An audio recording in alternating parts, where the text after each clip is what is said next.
My cell phone slipped right out of my hand and hit the floor with a thud. The screen still glowed, showing the picture. It was my daughter, Lena, in a wedding gown, smiling next to a man I barely knew. Lena, did you get married? Yeah, Mama. Yesterday. On the other end of the line, I could hear the sounds of the street. Cars, footsteps, voices, everything but excitement. Why didn't you tell me? Why wasn't I invited? It was just a small thing, Mama. Only family. That word hammered in my head. Family. I picked up the phone, stared at that frozen smile on the screen, and understood. Maybe I had become an afterthought, a detail outside the frame. I deleted the picture, and in the silence that remained, a question formed that I still can't answer. What does a mother do when she stops being family? My name is Evelyn Grace Carter, and for 67 years I believed family was everything. I raised my daughter Lena alone after my husband James passed away. I worked cleaning houses for 2 different families, the Rodwells and the Millers, to pay for her college. I saved every single dollar so she could have the wedding of her dreams.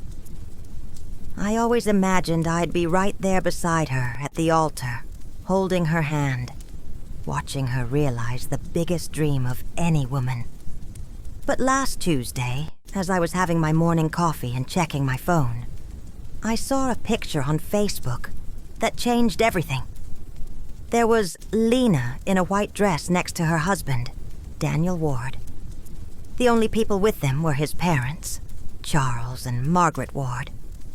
My eyes scanned every detail of that image multiple times. Lena was radiant, smiling like I had never seen her smile before. And the caption read, "Our special day, family complete." Family complete without me. There was no invitation, no conversation, no explanation. I found out my daughter got married the same way any stranger finds news on the internet. My heart broke in a way I hadn't even felt when James passed. Sitting there in my kitchen in Atlanta with the mug shaking in my hand, I realized that to Lena, I might no longer exist as a mother, but merely as an inconvenient memory of the past. I called her 3 times that day. They all went straight to voicemail. I sent messages pretending I hadn't seen anything, asking if everything was okay, if she needed anything. The response only came late that afternoon. "I'm fine, Mama. We'll talk later. We'll talk later." As if her own daughter's wedding was a minor issue that could be put off. That night, lying in bed staring at the ceiling, I realized I had spent my entire life being a mother to someone who no longer needed me. And in that silence of the early morning, a new Evelyn began to wake up inside me. Over the next few days, memories came in like ocean waves. I remembered when Lena was 5 years old and got pneumonia. I worked all day cleaning the Rodwell family's home in Buckhead and sewed at night for the Miller family in Sandy Springs. For 15 days, I barely slept 3 hours a night, taking care of her, driving her to the doctor, buying those expensive medicines.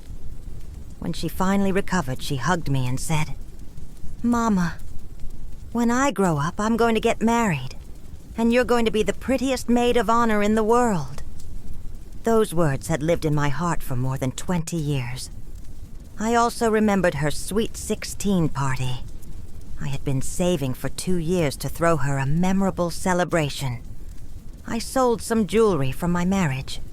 I worked extra shifts on the weekends. I deprived myself of basic things. We rented the Magnolia Room in the Midtown neighborhood. I bought the most beautiful dress I could find. I hired a great DJ. I prepared all the soul food myself. That day, Lena told me I was the best mother in the world, that she would remember everything I had done for her forever. The guests commented that the love was visible in every detail of the party. I thought about the everyday sacrifices. The mornings I got up at 5 to make her breakfast before school. The afternoons I spent helping her with homework, even though I hadn't finished high school myself. The nights I stayed awake, waiting for her when she was out with friends, worrying about her safety. The Sundays I brought a pot of collard greens and ham hocks to Auntie Dolores's house so Lena could spend time with her father's family. When she went to college to study business administration, I increased my work hours. I cleaned the Rodwell's house Monday through Friday, and on weekends I worked catering social events, serving tables. I wanted her to focus only on studying, not worrying about money. Every time my knees ached after so many hours on my feet, or when my hands cracked from cleaning, I thought about the bright future Lena would have thanks to her education. During those college years, she began to change subtly. She didn't come straight home after class anymore. She had study sessions, group projects, extracurricular activities. On weekends, she went out with friends, to places that were completely foreign to me. When I asked about her day, the answers got shorter, more distant. "It was fine, Mama. I'll tell you later." But later never came. It was during her final year of college that she met Daniel Ward. The first time she mentioned him, I noticed a special light in her eyes. She talked about him constantly. How smart he was. How he came from a good family. How he had ambitious plans for the future. I was happy to see her happy, but I also felt a pang of something I couldn't identify. It was as if Daniel represented a world I didn't belong to. A future where there wouldn't be space for a mother who cleaned other people's homes. The first time Daniel came over for dinner, I cooked baked mac and cheese, fried chicken, candied yams, cornbread, and sweet tea. I put in more effort than ever. I wanted to make a good impression. Daniel was polite and courteous, but I noticed his eyes scanning our small home with an expression I couldn't decipher. Lena seemed nervous, constantly explaining things as if she had to justify our way of living. "Your house is very nice, Mrs. Carter," Daniel said when he left. But there was something in his tone that made me feel like he had said the opposite. That night, Lena told me I had been too intense, asking so many questions about his family, his job, and his plans. "Mama, not everyone is like us, sharing their whole life in the first conversation." That was the first time I felt I was being viewed as a problem to solve. From then on, Daniel's visits became less frequent. When he came, the conversations were more superficial, more formal. Lena started spending more time with him, coming home later and later. Sunday family gatherings became occasional, then sporadic, until they disappeared completely. "Daniel and I have plans" became the most common phrase in her vocabulary. When Lena graduated, I was so proud I cried through the entire ceremony. She had achieved what I never could, finishing a college degree. She was going to have opportunities I never had. After graduation, we went to celebrate at a nice restaurant in Decatur. Daniel had also invited his parents, Charles and Margaret Ward. It was the first time I met them formally. Charles was a manager at a big company in Sandy Springs. Margaret had been a teacher for many years before retiring. They talked about trips, fancy restaurants, and Broadway shows. I tried to participate in the conversation, but I felt like a fish out of water. When I mentioned that I worked cleaning houses, there was an awkward silence that Lena quickly filled by changing the subject.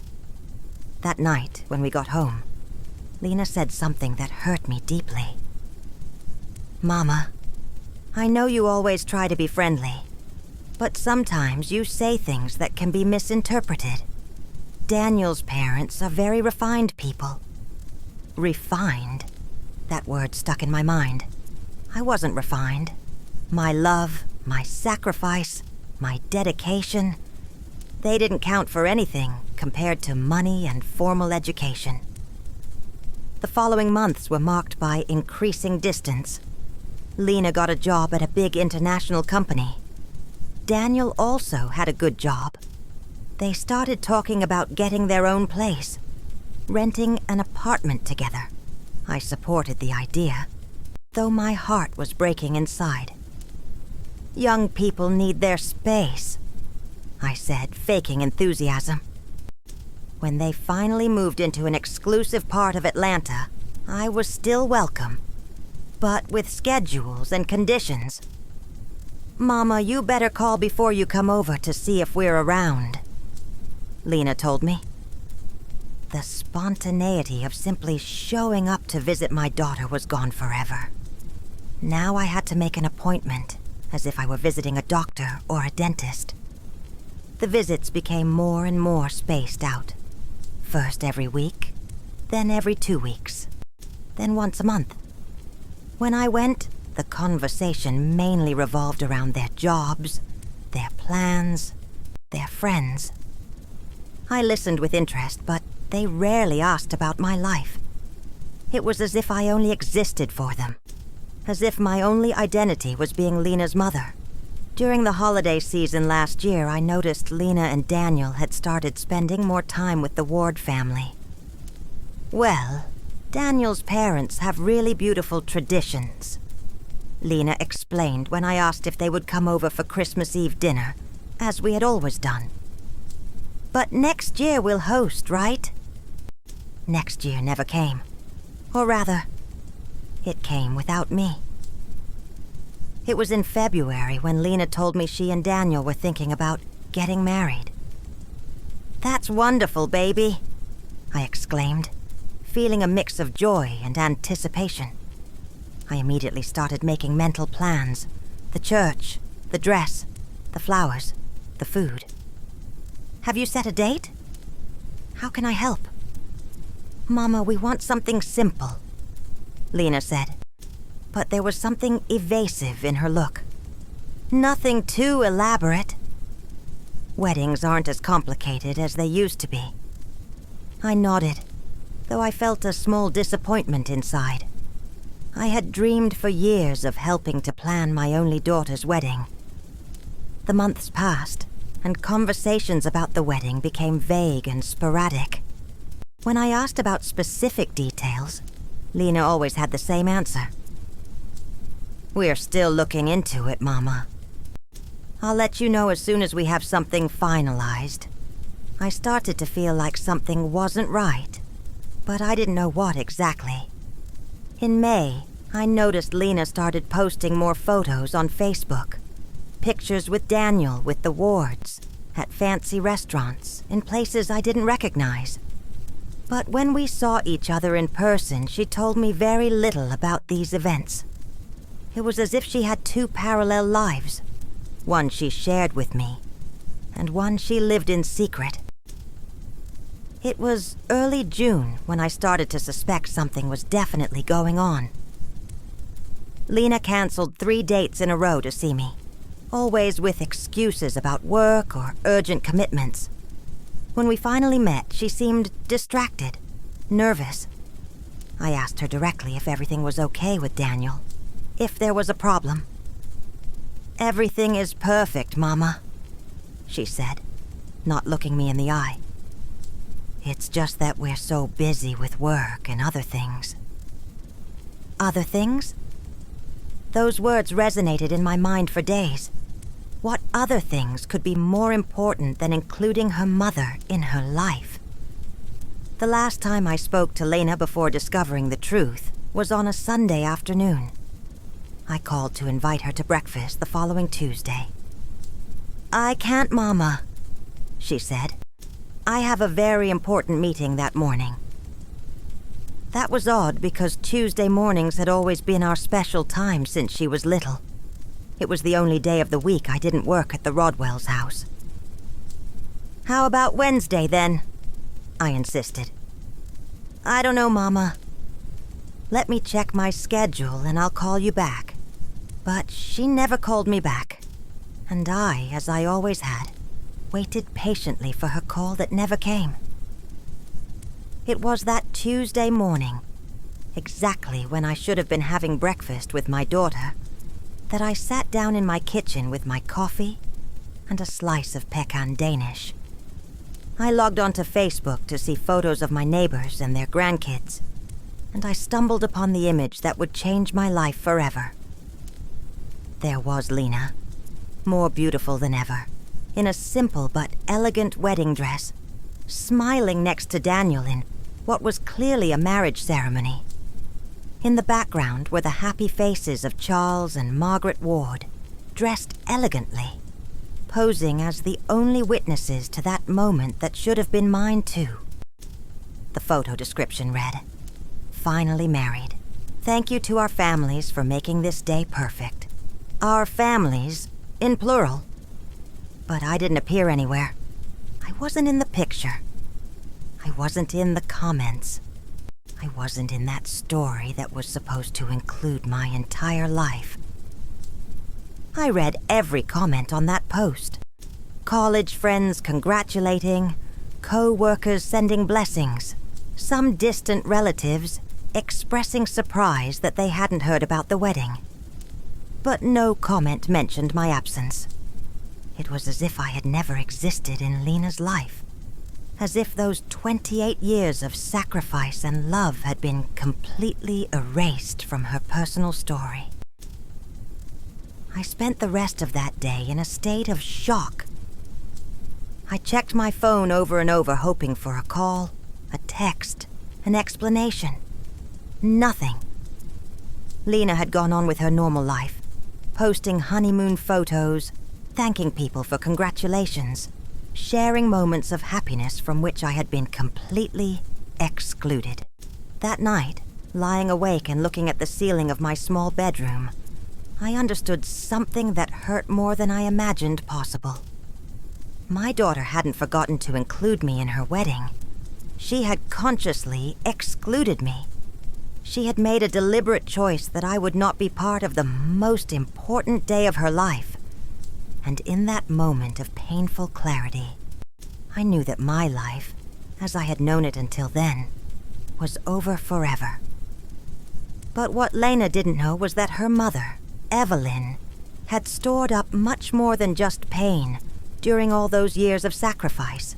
She had also stored a strength she herself didn't know she possessed, a dignity that had been dormant but never dead, and a capacity for decision that was about to change everything forever.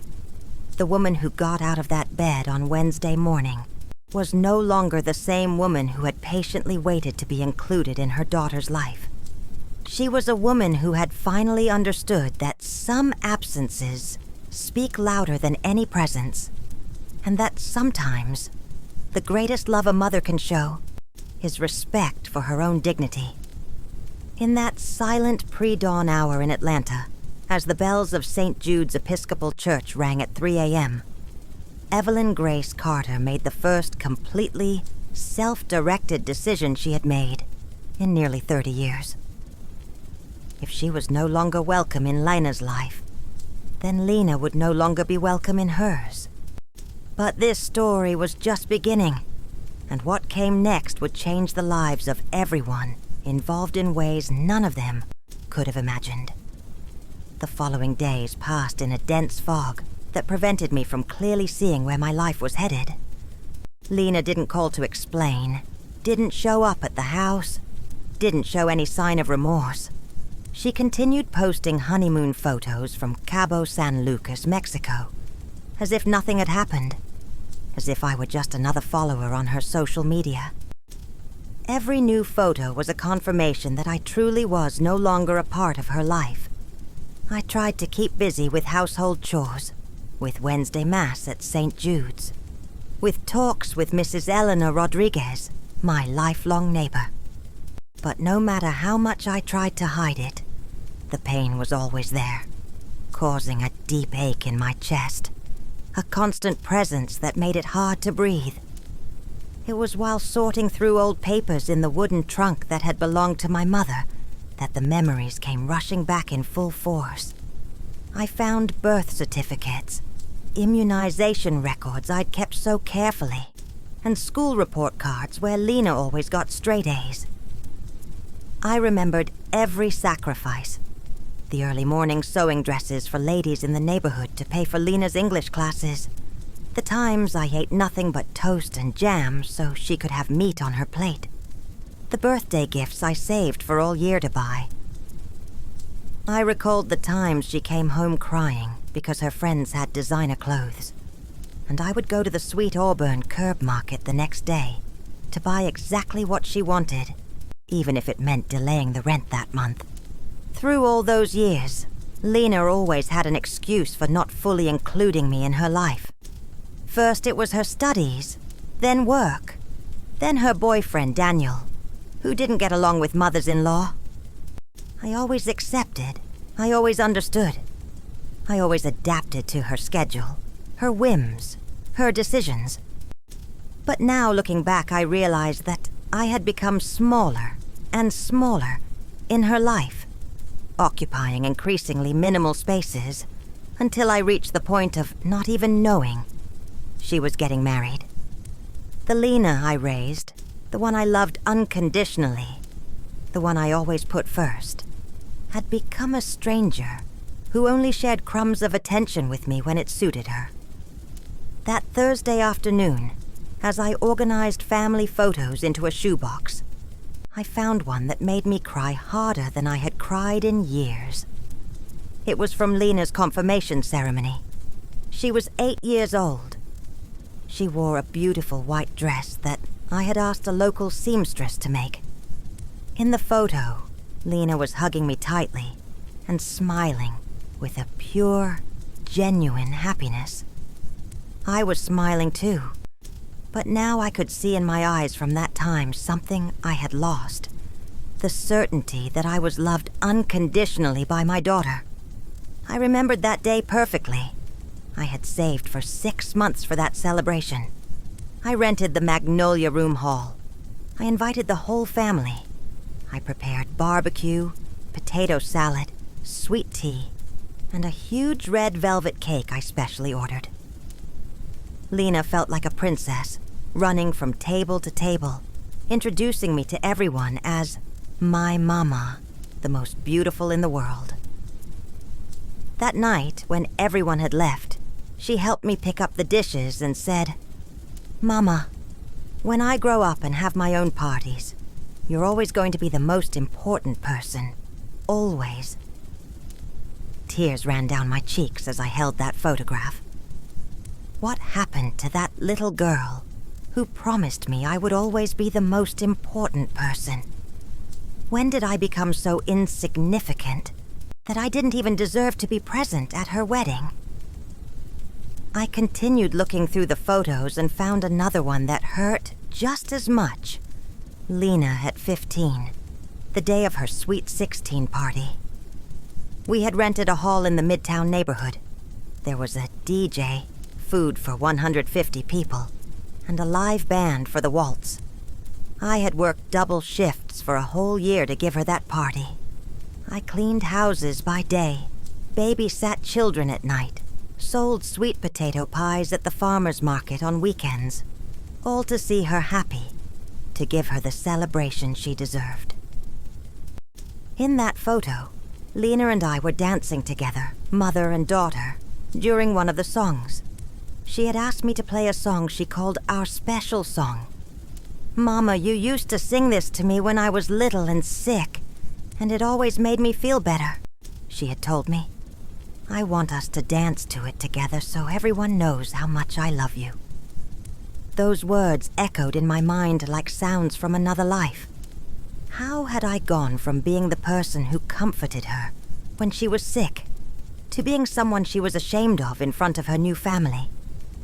I kept looking and found a letter Lena had written me when she was 18, just before starting college.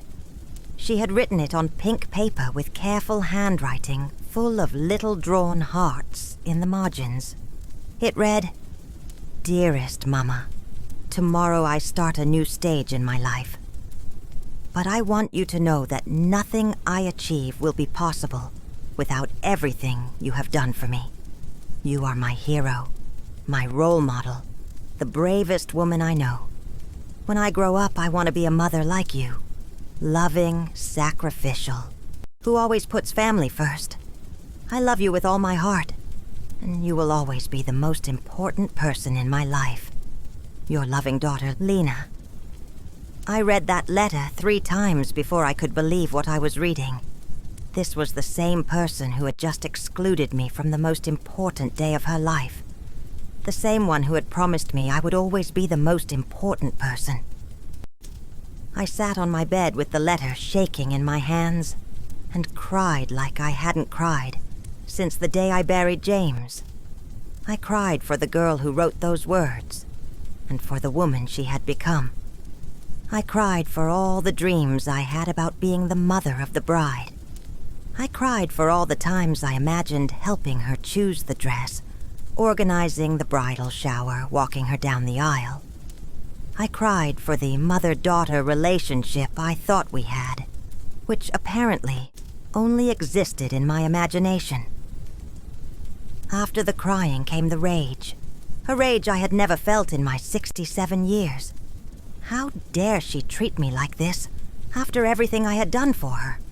How could she be so cruel, so ungrateful? I had sacrificed my youth, my social life, my own dreams, all for her. I had worked until my bones ached so she could have opportunities I never had. And this was how she repaid me, with humiliation, exclusion, and oblivion. But after the rage came something worse. Shame. I started asking myself if somehow it was my fault. Had I been too intense, too clingy, too unsophisticated for Lena's new refined life? I remembered the faces of Charles and Margaret Ward when they met me. That subtle expression I hadn't been able to interpret then, but that I now understood clearly. Pity mixed with discomfort. To them, I was the embarrassing mother-in-law who had to be tolerated, not accepted. I got up from the bed and looked at myself in the vanity mirror.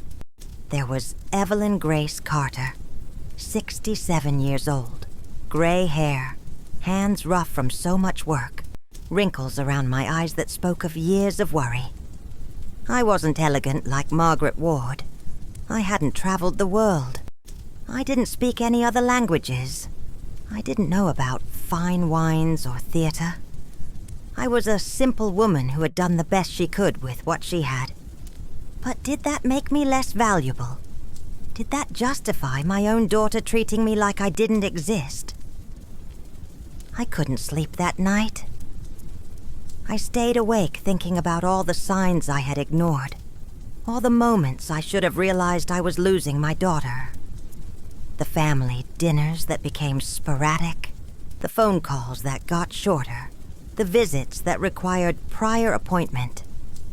Everything had been gradual, so subtle that I hadn't realized I was being systematically excluded from Lena's life. On Friday morning, I decided to call my sister, Aunt Rosa, who lives in Birmingham, Alabama.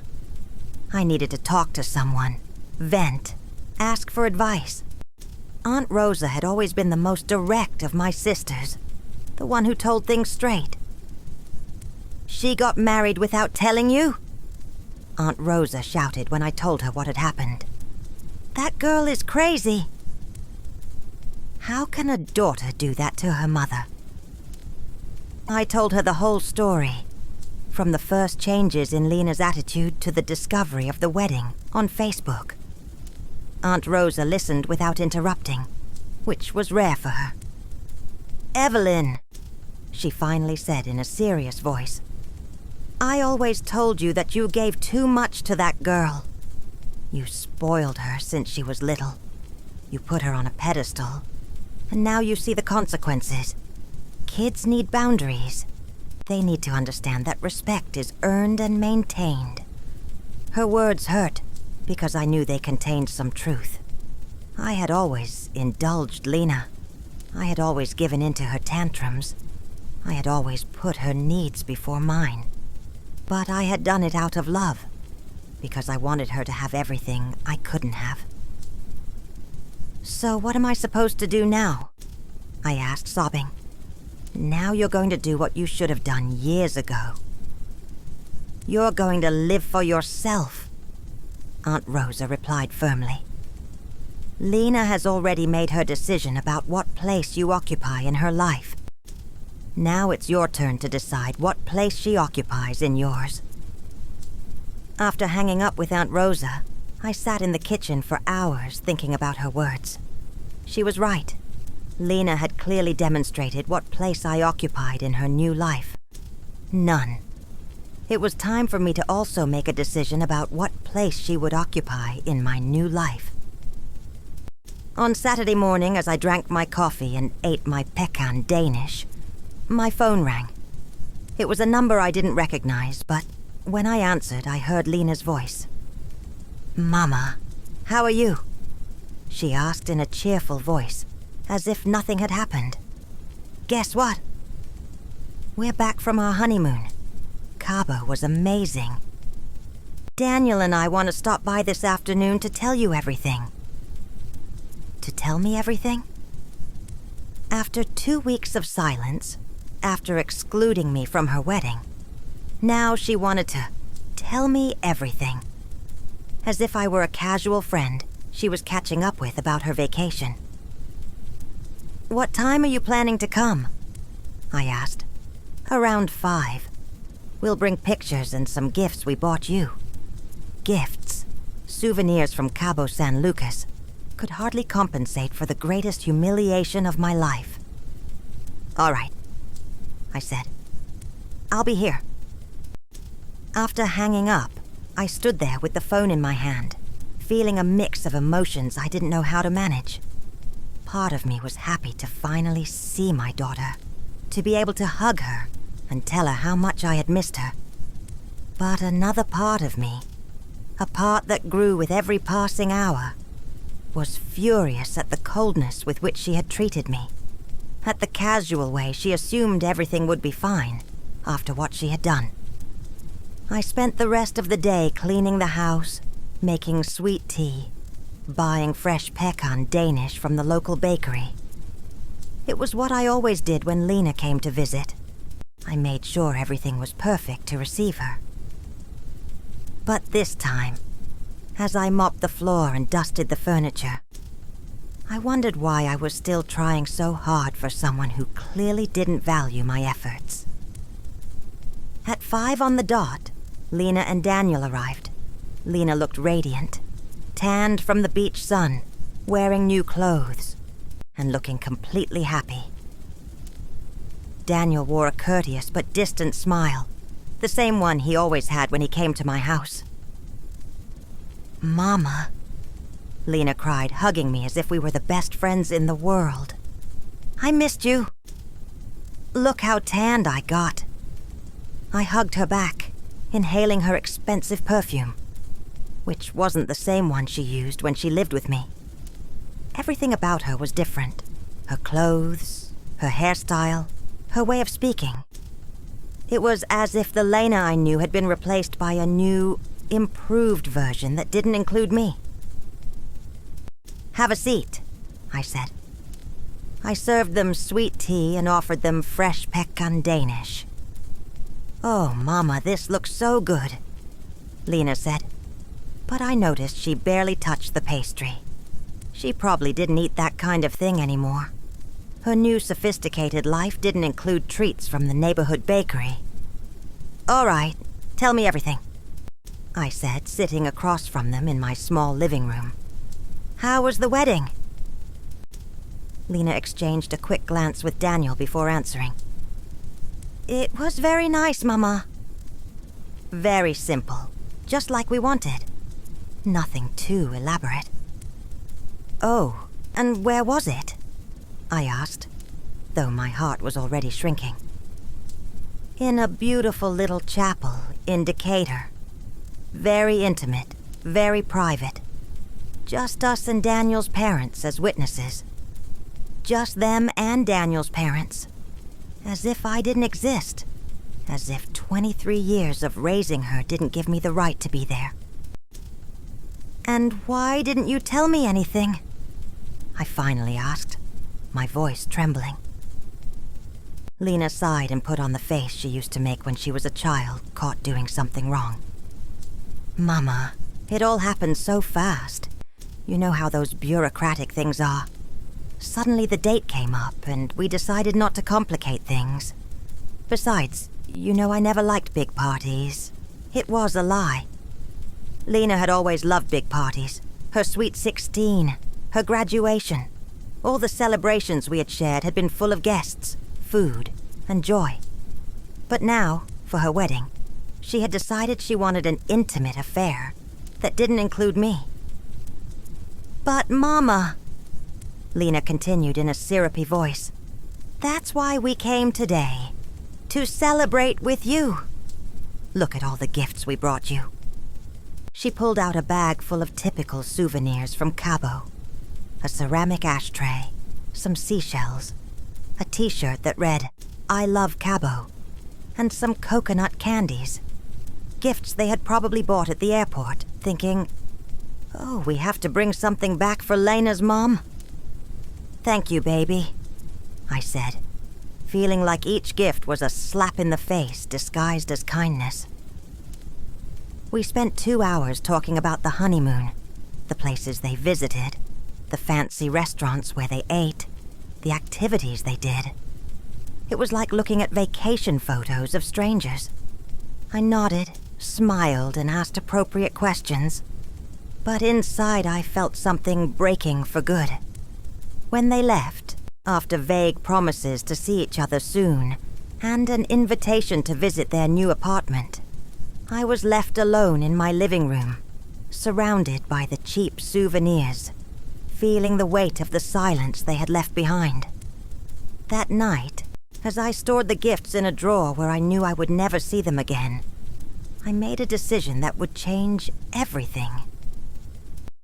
If Lena could live without including me in the important moments of her life, then I could also learn to live without including her in the important moments of mine.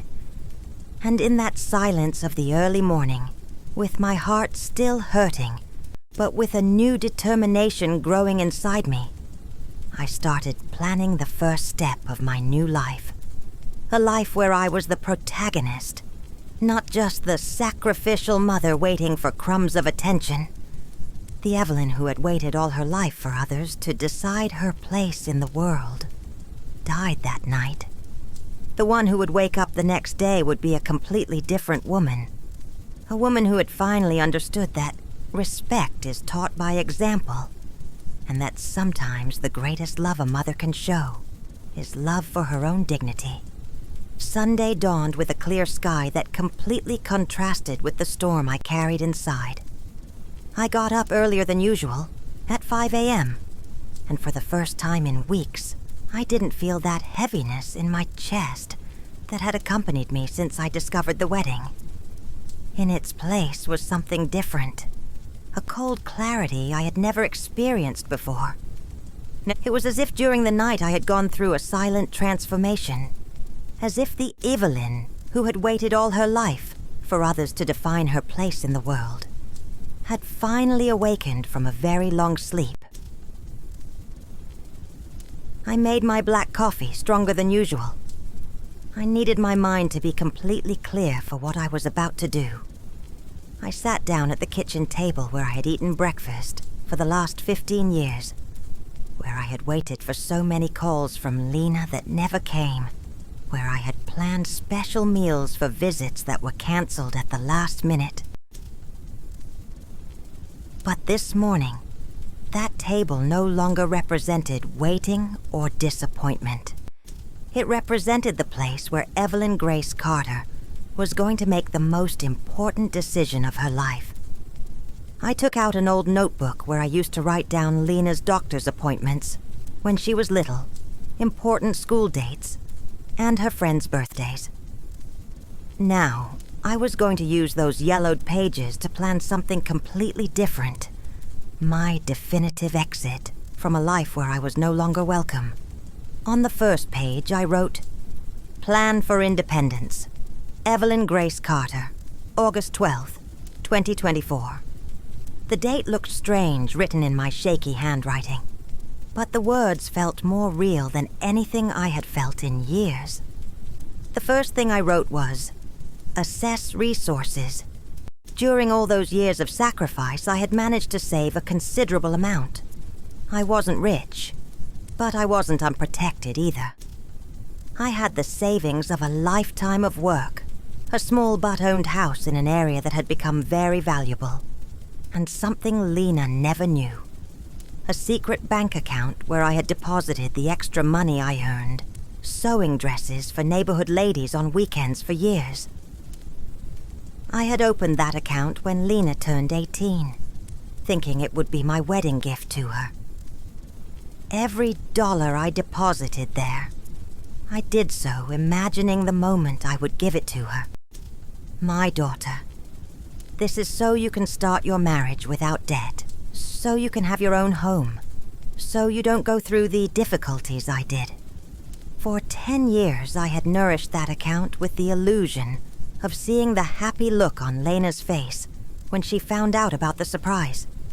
But now, after being excluded from her wedding, that money would take a completely different path. The second point on my list was research housing options.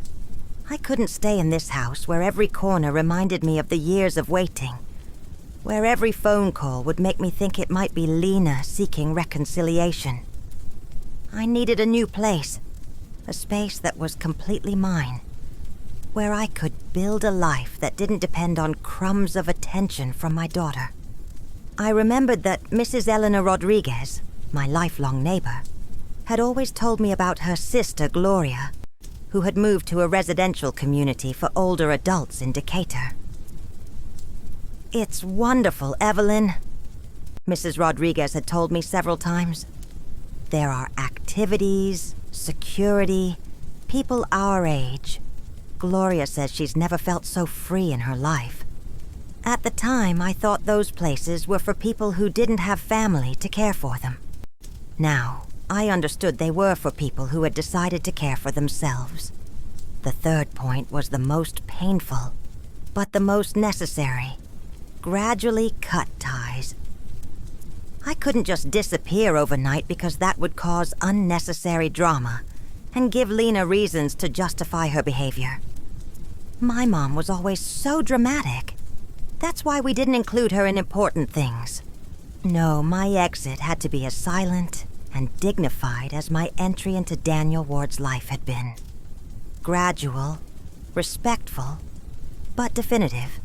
After breakfast, I showered and put on my Sunday navy blue dress, the one I wore to Mass at St. Jude's. But this morning I wasn't going to church. I was going to begin the most important investigation of my life. I grabbed my purse, put the notebook inside, and left my house with a determination I hadn't felt in years. My first stop was the bank. It was strange walking the streets of my neighborhood, knowing that every step took me away from the life I had known for 67 years. Mr. Fernando Lawson, the executive who had managed my accounts for the last 10 years, was surprised to see me near the ATM on a Sunday morning. "Good morning, Mrs. Carter," he greeted when he recognized me. "Everything's fine." "Perfect, Mr. Lawson," I replied with a smile I didn't expect to have. "I'm just reviewing my financial options. I might need to make some moves this week." "Of course, ma'am. I'm available Monday if you'd like to review your accounts in detail." "I appreciate it very much. I'll see you Monday, then." That small conversation gave me more energy than I expected. For the first time in years, someone spoke to me like a person capable of making important financial decisions, not like an old lady who needed others to manage her money. From there, I went straight to Decatur, to the residential community Mrs. Rodriguez had mentioned. It was called The Legacy, at Peachtree.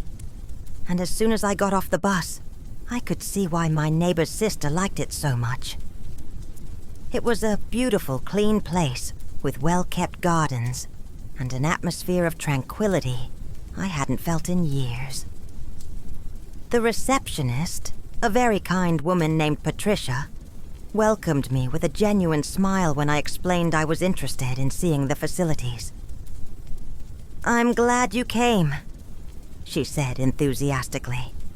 "We just happen to have 2 very nice apartments available.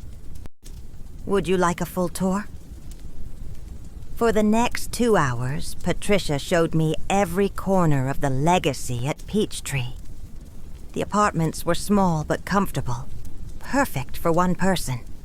They had a living dining room, 1 bedroom, a full bathroom, and an equipped kitchenette. What I liked most was the balcony overlooking the gardens, where I could imagine myself drinking coffee in the mornings and watching the sunset in the evenings. "We have lots of activities," Patricia explained as we walked through the common areas. "On Mondays, we have a yoga class.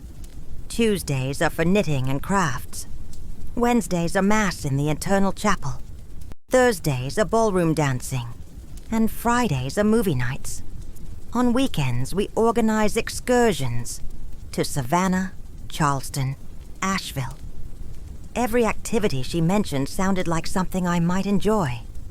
Things I had never done because I was always waiting for Lena's schedule availability. "And are the people who live here happy?" I asked. "Look, Mrs. Carter," Patricia told me honestly.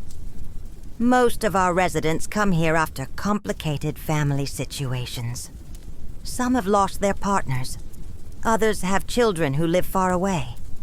Others simply decided they wanted to live with more independence. At first, many arrive sad, nostalgic. But after a few months, you see them and they seem like different people. Happier, more active, more... how should I put it? More alive." Her words resonated deeply with me. More alive. How long had it been since I truly felt alive? How many years had I spent simply existing, waiting for my daughter to include me in her life?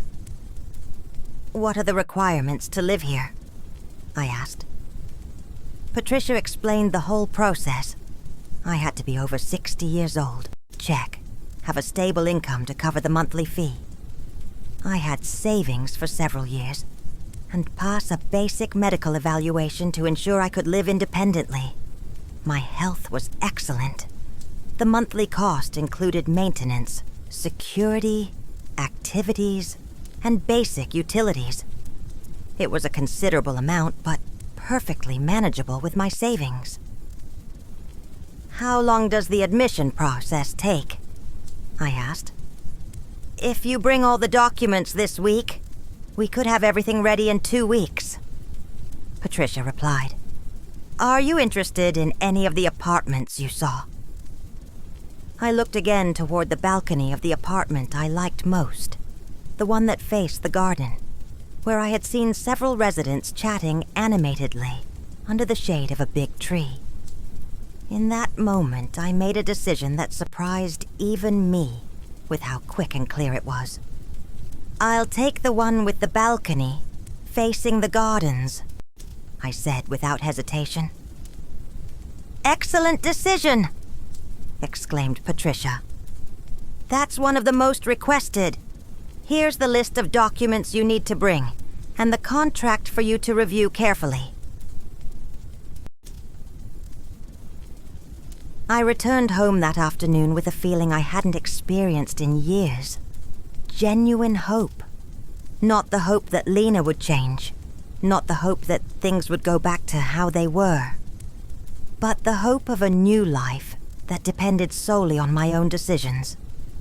That night, instead of watching TV as I did every Sunday, I dedicated myself to organizing my documents: birth certificate, proof of income, bank statements, identification. It was strange preparing paperwork to start a new life at 67, but every document I organized made me feel more certain of my decision. On Monday morning, I went to the bank exactly at 9 a.m. when they opened. Mr. Fernando Lawson greeted me with the same professional courtesy as always. But when I explained that I needed to make some major moves in my accounts for a personal investment, I noticed a respect in his eyes that I hadn't seen before. Mrs. Carter, I'm delighted to hear you're making proactive financial decisions, he said as he reviewed my bank statements. I see you've been very disciplined with your savings all these years. You have very solid resources. Hearing those words filled me with a confidence I didn't know I had. For so many years I had lived with the mindset that I was a person of limited resources, someone who depended on the charity of others. But the reality was that I had worked hard, saved diligently, and built a solid financial foundation without anyone's help. I need to make a significant transfer to my checking account, I explained. And I also want to know about safe investments that give me monthly income. For the next hour, Mr. Lawson explained different investment options that could give me regular income without touching the principal capital. It was information I had never sought before, because I always thought my money was meant exclusively for emergencies or for helping Lena. Now I saw that I had options, that I could make my money work for me instead of just keeping it for others. From there, I went directly to the office of Mr. Michael Sanders, a lawyer Mrs. Rodriguez had recommended to me years ago when I had trouble with some house documents. I needed to make sure all my assets were in order. And more importantly, I needed to update my will. Mrs. Carter, what brings you here? Mr. Sanders asked when I entered his office. I need to update my will and better organize my assets, I told him directly. If he was surprised by the nature of my visit, he didn't show it. For the next 40 minutes, we reviewed all my property documents, bank accounts, and insurance policies.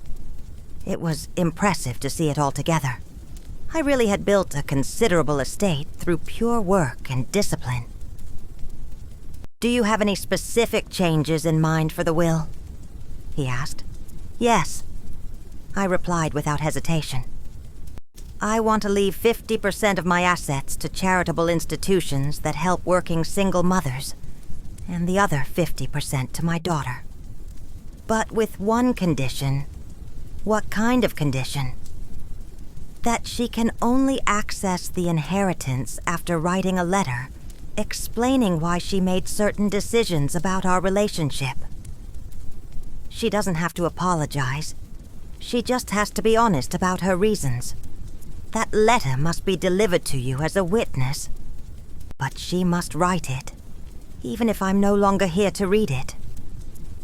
Mr. Sanders wrote everything down carefully. That's a very thoughtful condition, Mrs. Carter. It gives her an opportunity for reflection without forcing a reconciliation. Exactly, I confirmed. I'm not looking for revenge, Mr. Sanders. I'm looking for her to understand that actions have consequences, even the actions of children toward their parents. When I left the lawyer's office, I felt like a completely different person. I had taken total control of my financial situation, secured my future, and established clear boundaries for my relationship with Lena, even after my death. The following days passed in a flurry of activity that kept me busy and focused. I hired a moving service to assess my belongings. I decided to keep only the essentials: clothes, some small furniture, important photos, objects with real sentimental value. Everything else would be donated or sold. The hardest part was deciding what to do with Lena's things that I still kept in her room. School trophies, books, clothes she had left when she moved out. I finally decided to carefully pack everything in labeled boxes and leave them in a storage unit I rented near her apartment. If she ever wanted them, she could pick them up. If not, eventually they would be forgotten. During that week, Lena called me twice. The conversations were courteous but distant on both sides. She told me about her new job, her plans to decorate the apartment, the dinners she had with the wards. I listened politely, asked appropriate questions, but I didn't share anything about my own plans. For the first time in years, I had important secrets that did not include my daughter. "Is everything okay, Mama?" she asked on the second call. "You sound different." "Everything is perfect, baby," I replied with complete honesty. "I'm just organizing some things at the house. You know how it is. Do you need help with anything?" The question would have thrilled me before. Now it simply confirmed that Lena still saw me as someone who needed help, not as someone capable of solving her own problems. "No, thank you, baby. Everything is under control." On Friday of that week, I got the call from Patricia at the Legacy at Peachtree. My application had been approved and I could move in the following Monday if I wanted. That night, alone in my house, surrounded by packed boxes and furniture covered with sheets, I didn't feel sadness or nostalgia.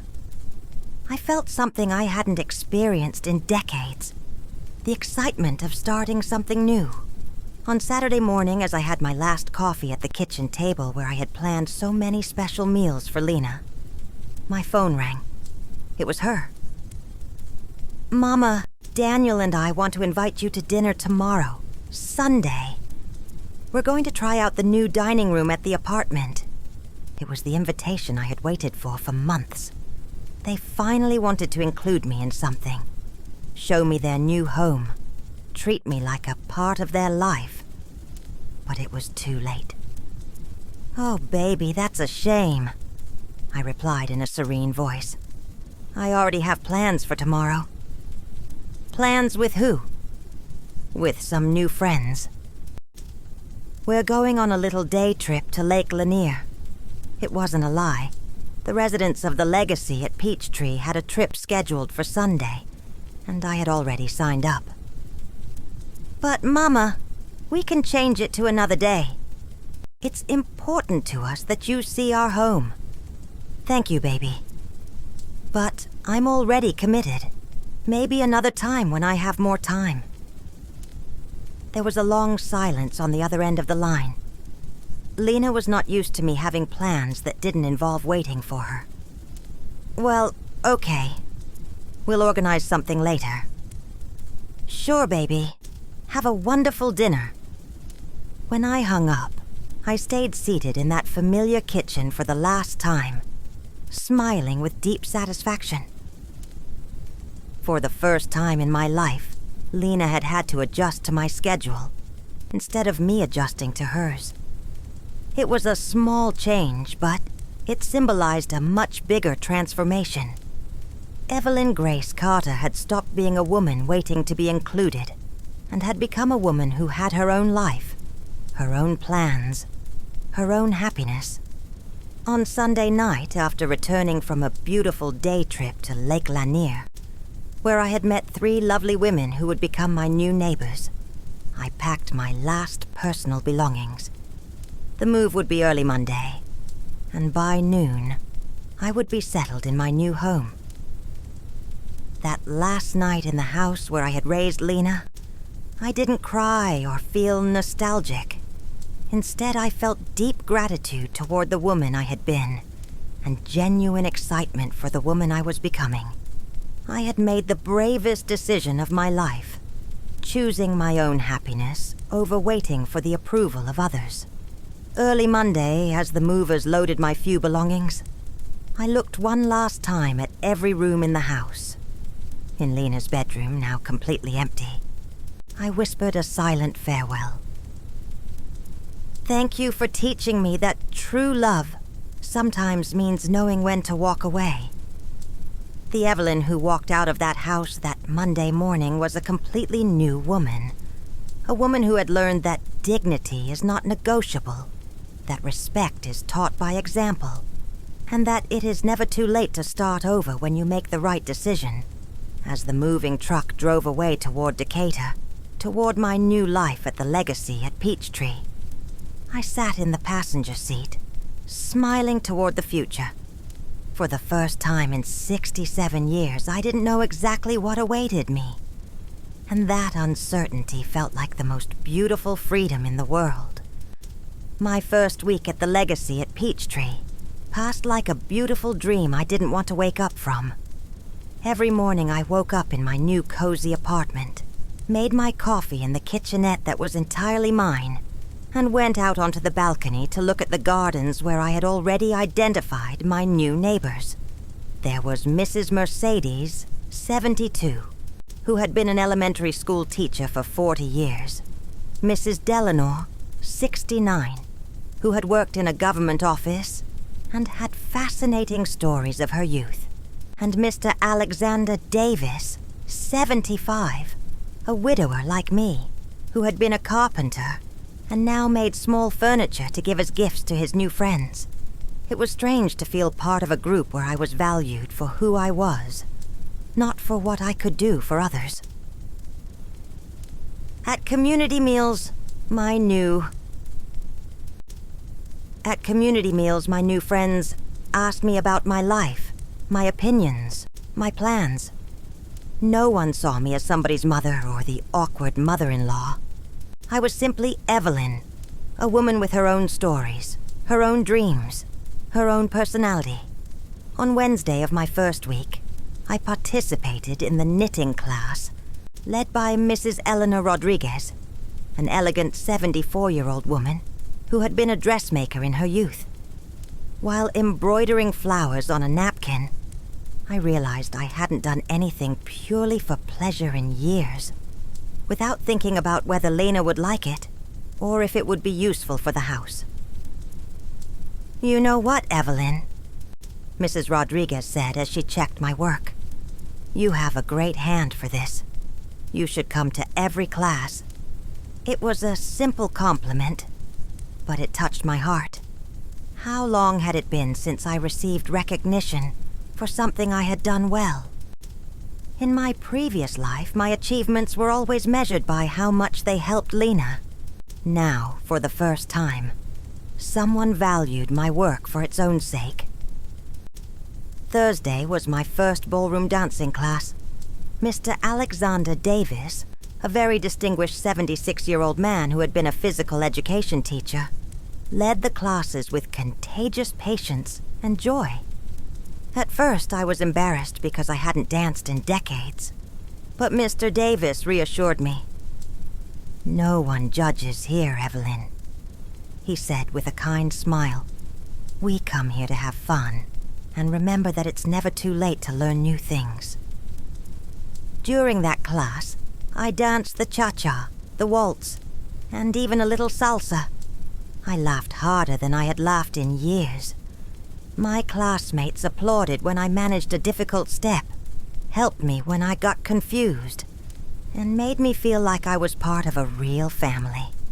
A family that had chosen me, and that I had chosen too.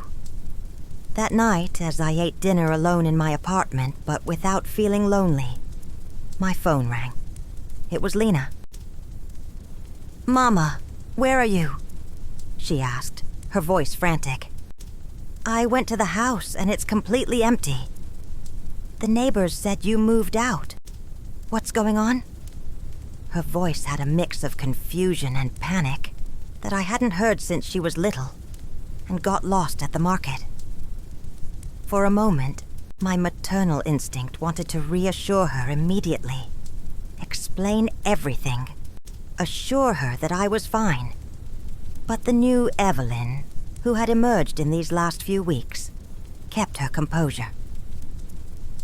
"I'm doing very well, baby," I replied in a serene voice. "I moved to a place more suitable for my age." "More suitable? What does that mean? Why didn't you tell me anything?" "Because they were personal decisions that didn't require your approval," I said firmly but without aggression. There was a long silence on the other end of the line. Lena was not used to me making important decisions without consulting her, even though she had been making hers for years without consulting me. "Where are you living now?" "In a place where I'm happy, baby. That's what matters." "Mama, you're scaring me. This isn't normal for you. Are you mad at me about something?" The question would have disarmed me before. I would have rushed to explain that I wasn't mad, that I loved her, that I just wanted us to be happy together. But now, I saw that question for what it really was.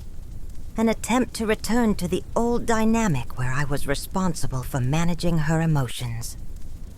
"I'm not mad, Lena. I'm living my life." "What does that mean?" "It means I finally understood that I have the right to make my own decisions, to have my own plans, to be happy without depending on the approval of others." Another silence. I could imagine Lena on the other end trying to process this version of her mother she didn't know. "Can you tell me where you are?" "Daniel and I are worried." "Daniel and I?" It was always Daniel and I, as if they were a single entity making joint decisions about my life. But there was something in Lena's tone that was different. For the first time in a long time, she seemed genuinely worried about me. Not just annoyed because I wasn't available when she needed me. "I'm at the Legacy at Peachtree in Decatur," I finally told her. "It's a very nice residential community for people my age." "A retirement home?" The word bothered me, but it didn't surprise me. To Lena, any place where older people lived was automatically a retirement home. "No, baby. It's a place where I live independently, but with the company of people who are at the same stage of life as me. I have my own apartment, my own activities, my own social life." "Social life?" There was genuine surprise in her voice, as if she had never considered that I could have a social life independent of her. "Yes, Lena. I have new friends, activities I enjoy, plans that don't include waiting for you to have time for me." The words came out more direct than I had planned, but I didn't regret saying them. It was time for Lena to understand the consequences of her decisions. "Mama, we've always had time for you." "Did you really have time to include me in your wedding?" The silence that followed was long and heavy. It was the first time I had directly mentioned the wedding exclusion, and we both knew it was the elephant in the room that had been present in all our subsequent conversations. "Mama, I already explained that it all happened so fast, that it was a very simple thing." "Lena," I interrupted her with a firm but calm voice, "I'm not interested in hearing any more excuses. What happened, happened. I'm not looking for apologies or explanations. I just want you to understand that decisions have consequences." "What kind of consequences?" "The consequence that I finally understood that I'm not a priority in your life, and I've decided that you won't be a priority in mine either." The words came out with a clarity that surprised me. There was no anger in my voice, no resentment, only a quiet honesty that made me feel freer than I had felt in years. "Does that mean you don't want to be my mother anymore?" The question hurt, because I could hear the little girl behind the adult woman. But it also strengthened me, because it reminded me that Lena knew exactly what she had lost. "I will always be your mother, baby. But I will no longer be the mother who waits for crumbs of your attention. I will no longer be the mother who accepts any treatment just to be present in your life. If you want a relationship with me, it will have to be a relationship of mutual respect." "And what would that look like?" It was the first time Lena specifically asked what I wanted from our relationship, instead of simply assuming I would adapt to whatever she offered. "I don't know yet," I answered honestly. "But I know it can't be like before." After hanging up that night, I sat on my balcony watching the lights of Decatur, feeling a mix of sadness and liberation. It had been the hardest conversation of my life, but also the most necessary. For the first time, I had set clear boundaries with my daughter. I had expressed my feelings without trying to protect hers. I had placed my dignity above my desire to keep the peace. The following days passed without news from Lena, and for the first time, her silence did not cause me anxiety. I was too busy discovering my new life to worry about interpreting her lack of communication. On Friday, I participated in the weekly excursion to downtown Atlanta, where we visited the Georgia State Capitol and ate at a traditional soul food restaurant near Centennial Olympic Park. On Saturday, I went to the yoga class for the first time in my life and discovered that my body was more flexible than I thought. On Sunday, after Mass at the chapel at the Legacy at Peachtree, I was returning to my apartment when Patricia, the receptionist, stopped me. "Mrs. Carter, you have visitors," she said with a smile. "A young couple who say they're family." My heart sped up a little, but not with the anxiety of before. It was more curiosity, to see what Lena and Daniel wanted. I found them in the visitors' lounge, sitting together on one of the elegant sofas. Lena looked nervous, almost fragile. Very different from the confident, successful woman she had been in our last encounters. Daniel looked uncomfortable, as if he would rather be anywhere else. "Mama," Lena said, standing up when she saw me. "Thank you for seeing us." It was strange that she thanked me for seeing them, as if she finally understood that she could no longer simply appear in my life uninvited. "Have a seat," I said, taking the chair across from them. "How are you?" "We're fine," Lena replied, though her voice suggested otherwise. "We wanted to come and see where you're living, to make sure you're comfortable." I looked around the visitors' lounge with its elegant furniture, well-kept plants, and large windows that filled the room with light. Then I looked at them. This young couple who had come to make sure I was comfortable, as if they had any right to approve of my life decisions. "As you can see, I'm very comfortable," I said with a genuine smile. "This place is perfect for me." "Yes, it looks very nice," Daniel admitted, speaking for the first time. "It must be expensive, though." There it was, the real concern. Not my happiness or comfort, but how much of their inheritance I might be spending. "Fortunately, I can pay for it without any problem," I replied calmly. "It turns out I worked and saved more than you knew." I watched as Lena and Daniel exchanged a quick glance. It was obvious they had discussed my finances before coming. "Mama, we don't want you to run out of money by living in a place like this," Lena said in a worried voice. "Why would I run out of money?" I asked with genuine curiosity. "Well, you always told us you had to watch every dollar. That money didn't go very far." It was true. For years I had told them that. But what I never explained was why it didn't go far. Because I had constantly prioritized their needs over mine. Because I had saved money for their emergencies instead of spending it on my own comfort. "It's true that I watched every dollar," I confirmed. "But it was because I was saving for you, to be able to help you when you needed it. Now that it's clear you don't need my help, I can use my money for my own happiness." "What do you mean we don't need your help?" Daniel asked in a tense voice. I mean, you're successful, independent adults, capable of making your own decisions without consulting me, including decisions as important as getting married. If you're independent enough for that, then you don't need me to save my money for your emergencies. The silence that followed was uncomfortable. I could see how they processed the logic of my words, how they realized they couldn't have both. Total independence when it suited them, and access to my resources when they needed them. Mama, Lena said finally, her voice softer. Are you very angry with me?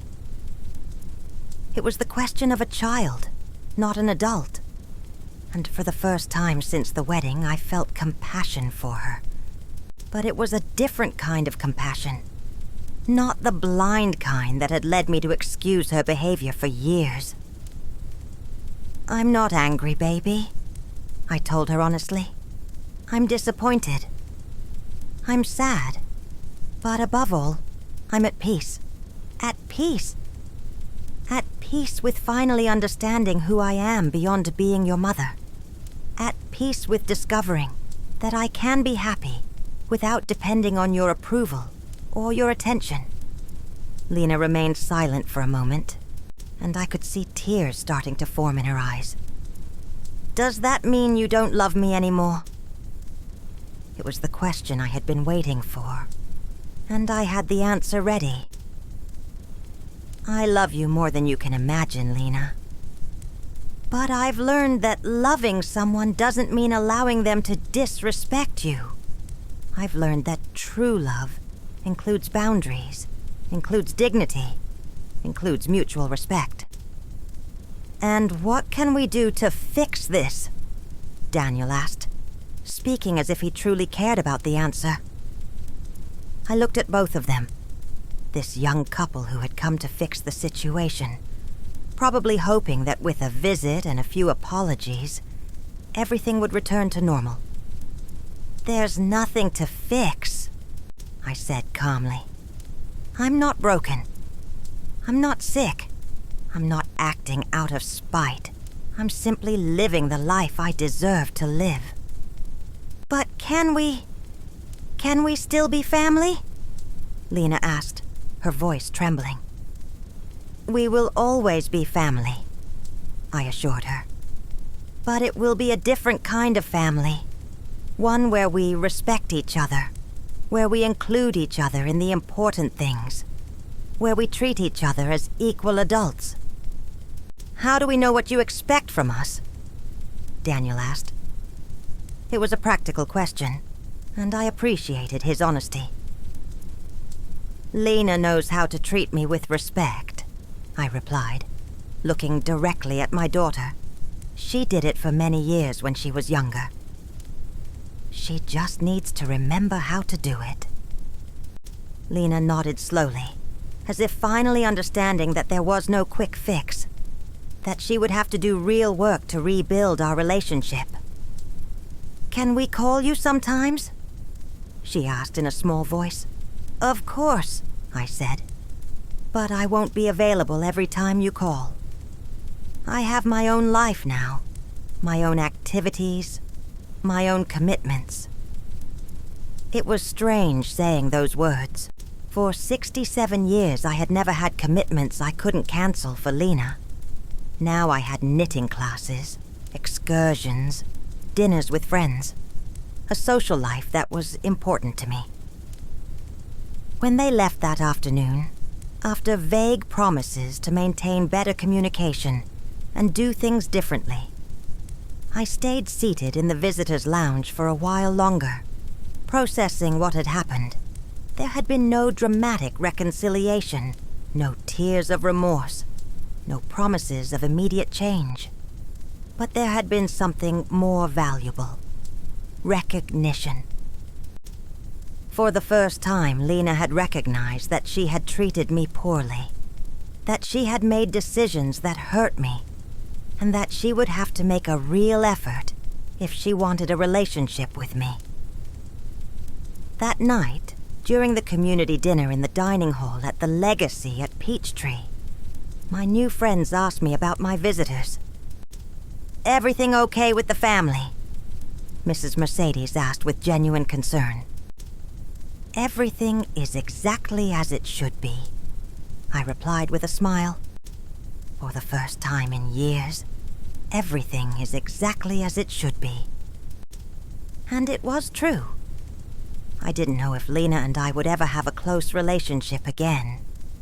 I didn't know if she would truly change, or if she would simply learn how to manage me better. But I knew that I had changed forever, and that no matter what happened to our relationship, I would be fine. The Evelyn who had waited for years for her daughter to include her in her life had died forever. In her place, a woman had been born. One who knew her worth, who had her own dreams, who was capable of being happy with or without the approval of others. And that transformation, painful as it had been, was worth more than any reconciliation that required me to return to being the small, subservient woman I had been before. For the first time in my life, I was free. And that freedom felt like the most beautiful gift I had ever given myself. Today, 6 months later, I wake up every morning in my small but cozy apartment. I look out the window and see a different world. It's not a world without pain, but it's a world where I choose who is part of my story. I tend to my plants on the patio.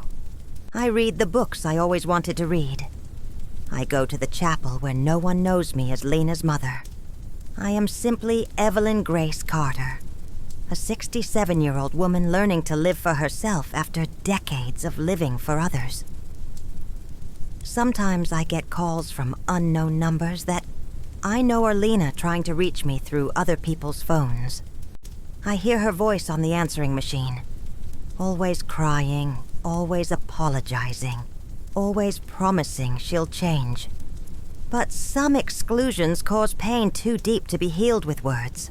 Some rejections are too final to be forgiven with simple remorse.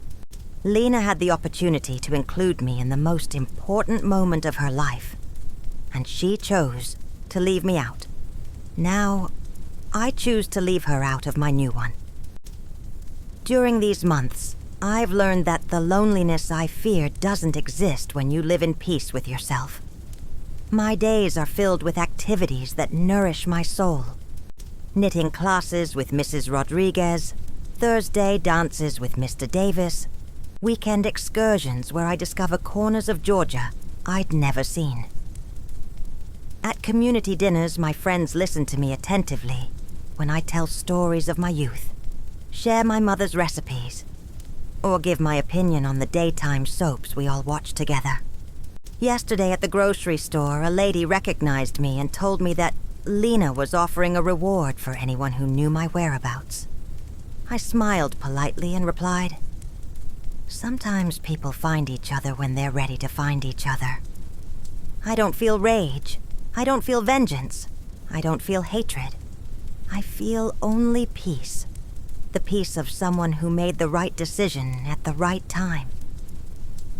Lena learned, in the most painful way possible, that mothers also have feelings, that love has boundaries, and that some doors, once closed, never open again. Last week, I received a very formal letter delivered by a lawyer. It was from Lena, typed with no tears to smudge the ink, no shaky handwriting of emotion. In that letter, my daughter explained, with a coldness that surprised me, her reasons for excluding me from the wedding. She said it had been a practical decision, that Daniel's parents had insisted on a small ceremony, that they hadn't wanted to hurt my feelings, but also hadn't wanted to create conflicts with her new in-laws. I read that letter 3 times before fully understanding what I was reading.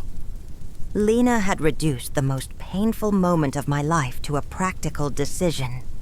She had turned my exclusion into a matter of family diplomacy. There was no recognition of the harm she had caused me. No understanding of the sacrifice it had been to raise her alone. No gratitude for the years of unconditional love I had given her. That letter confirmed something I already knew in my heart. The Lena I had raised, the girl who once promised I would always be the most important person in her life, had disappeared forever. In her place was a woman who viewed our relationship as a social obligation to be managed, not a sacred bond to be cherished. I put the letter away in a wooden box along with some old photographs that had resisted time. Not out of spite, but because some words only need to be read, not answered. A mother's love doesn't end. It just changes form. My love for Lena transformed into something different. Respect for my own dignity, care for my own happiness, protection for my own peace. This morning, as I water the plants on my patio and watch the sun rise over Decatur, I think of all the women who, like me, have spent their lives waiting to be valued by others. I think of the mothers who sacrifice their dreams for children who later see them as burdens. I think of the grandmothers who babysit for families who tell them they're interfering too much. I think of all of us who learned that our worth depended on how much we could give, never on how much we deserved to receive. To all those women, I would tell them what I now know. It's never too late to choose your own happiness. It's never too late to set boundaries. It's never too late to decide that you deserve respect, consideration, and love.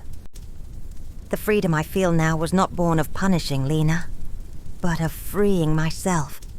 It was not born of revenge, but of self-respect. It was not born of hatred, but of the self-love that had been dormant for too many years. Last night, after community dinner, Mrs. Mercedes asked me if I ever regretted my decision. "Don't you miss your daughter?"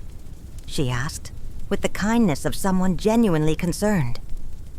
"I miss the daughter I thought I had," I replied honestly. "But I don't miss the relationship we actually had, because that relationship was slowly killing me." It was the purest truth I have ever spoken. For years, I lived in a fantasy where I believed Lena loved me the way I loved her. The reality was that, to her, I was a convenience when she needed me, and a nuisance when she didn't. Accepting that reality was painful, but it was also liberating. Today, I write these words from my patio, with the sound of the garden fountain in the background, with the scent of the bougainvillea I planted last week, with the certainty that I chose the right path. I don't know what the future holds, but I know it will be a future where my happiness will never again depend on the decisions of others. Sometimes the greatest acknowledgement is the silence one chooses to maintain. And in that silence, Evelyn Grace Carter finally found her voice, her strength, and her peace. Did you enjoy the story? Which city are you reading from? If you like this story, please consider subscribing or sharing. It helps me keep bringing more heartfelt life stories like this one. If you have a story you would like to share with us, write us, and we will tell your story, live. Evelyn's story. The wedding I wasn't invited to.